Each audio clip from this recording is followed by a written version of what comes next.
Okay, so let's take a look at how our thoughts are structured and how they contribute to our behaviors, emotions, and physiological conditions. Okay, so on page 104 of the training manual, you have the Jeremiah tree, and up at the top there is a verse that I think is worth pausing to talk about a little bit.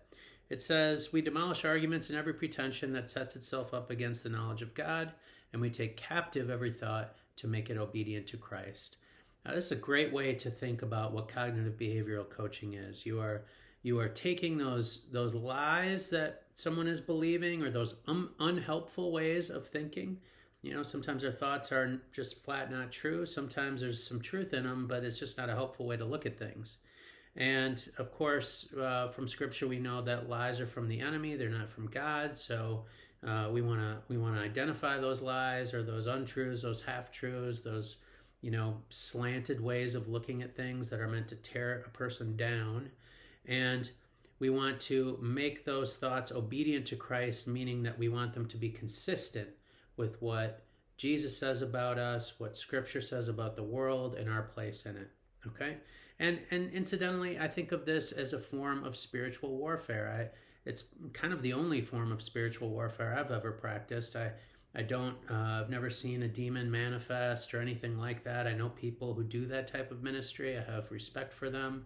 I've personally never encountered it, but I have definitely encountered this a lot.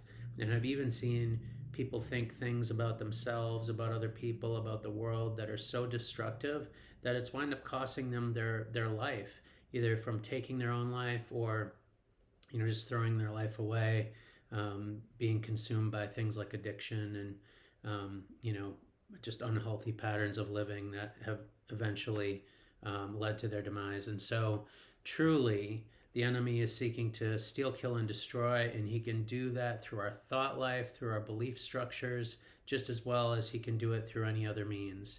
And so I do consider this a form of spiritual warfare, killing the lies and magnifying the truth, helping people get in touch with the truth, and helping people to align their emotions, behaviors, and physiological state with the truth.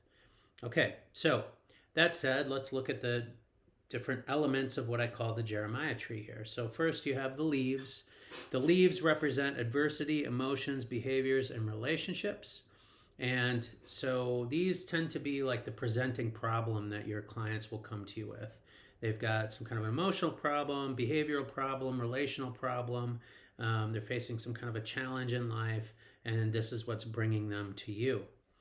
The branches of the tree are representing the interpretations that people give to life events, to those challenges, those leaves of the tree.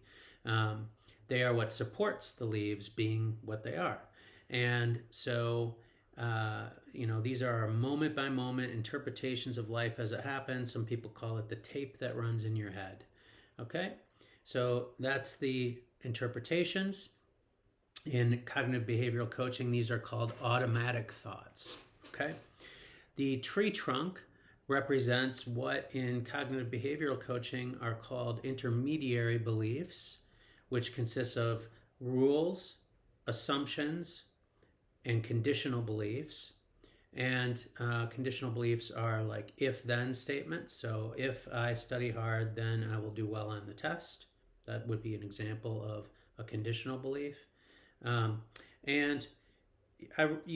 can see there on the page, it says that it consists of your worldview and identity. So those rules, assumptions, conditional beliefs, you could think of this as a worldview, right? It's the way that you think the world works. So, the world's operating system according to you.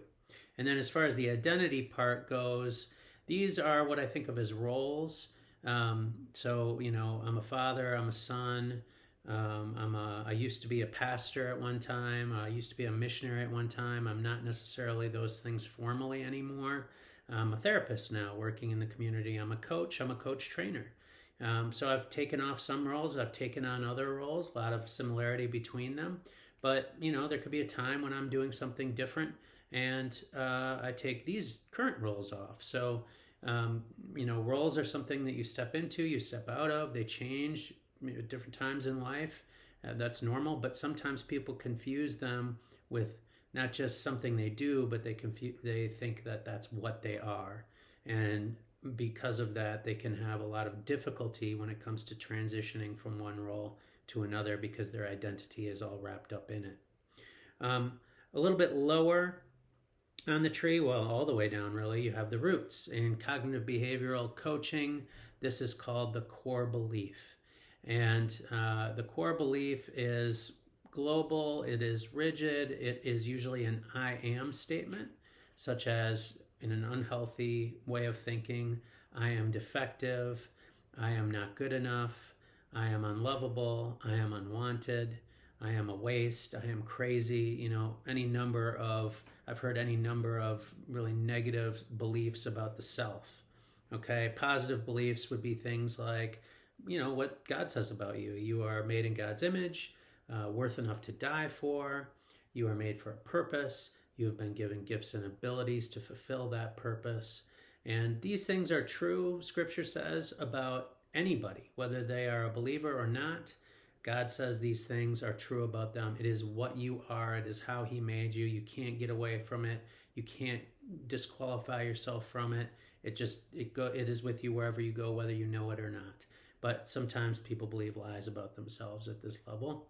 And so it is these roots in this tree trunk that give birth to the interpretations, the branch level, in moment, you know, on a moment by moment basis. So the way you see yourself, the way you see the world, that's the machine that produces your moment by moment thoughts. And so when you have a dysfunctional thought at the branch level, the automatic thought level, you want to follow that down as far as you can to see where is it coming from. Is there some dysfunctional way of thinking in the tree trunk or even further in the roots? Eventually you need to get to those root level dysfunctional thoughts, because if they're allowed to stay there, then it kind of poisons the whole system of thought, the whole tree. Okay? So that is how your system of thought works, how it generates your behaviors, your emotions, and your physiological conditions.